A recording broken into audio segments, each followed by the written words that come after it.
সুপ্রিয় দর্শক শ্রোতা সবাইকে আসসালামু আলাইকুম। প্রতিদিনের মতো আজকে হাজির হয়েছি আপনাদেরকে বিভিন্ন পেঁয়াজের বাজার এবং আলুর পাইকারি বাজারে আপডেট জানানোর জন্য। আজ 7 তারিখ 5 মাস জানিয়ে দেব আজকের পেঁয়াজ এবং আলুর পাইকারি বাজার দর।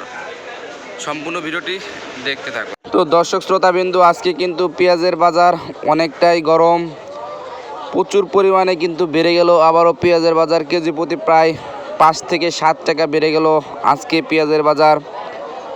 যে পেঁয়াজ কালকে বিক্রি করা হয়েছিল 54 থেকে 55 টাকা, সেটি কিন্তু আজকে বেড়ে 5-7 টাকা বেড়ে গিয়েছে। আজকে বেড়ে কিন্তু বিক্রি করা হচ্ছে 62 থেকে 60 টাকা কেজি কিন্তু বিক্রি করা হচ্ছে। আর সর্বোপরি কিন্তু বলা যায় যে আজকে কিন্তু পেঁয়াজের বাজার অত্যন্ত বেশি। পাশাপাশি জানিয়ে রাখি যে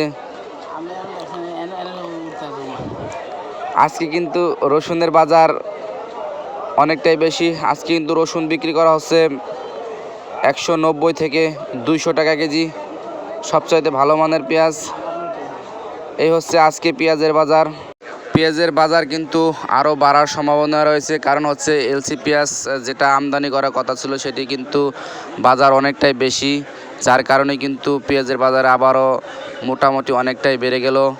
পাশাপাশি জানিয়ে রাখি যে রসুনগুলো দেখতে পাচ্ছেন, এই রসুনগুলো হচ্ছে রাজশাহী রসুন। এগুলো কিন্তু আজকে বিক্রি করা হচ্ছে 180 থেকে 190 টাকা কেজি।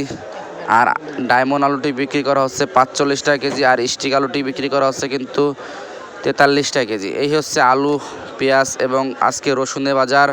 ধন্যবাদ সবাইকে সম্পূর্ণ ভিডিওটি দেখার জন্য।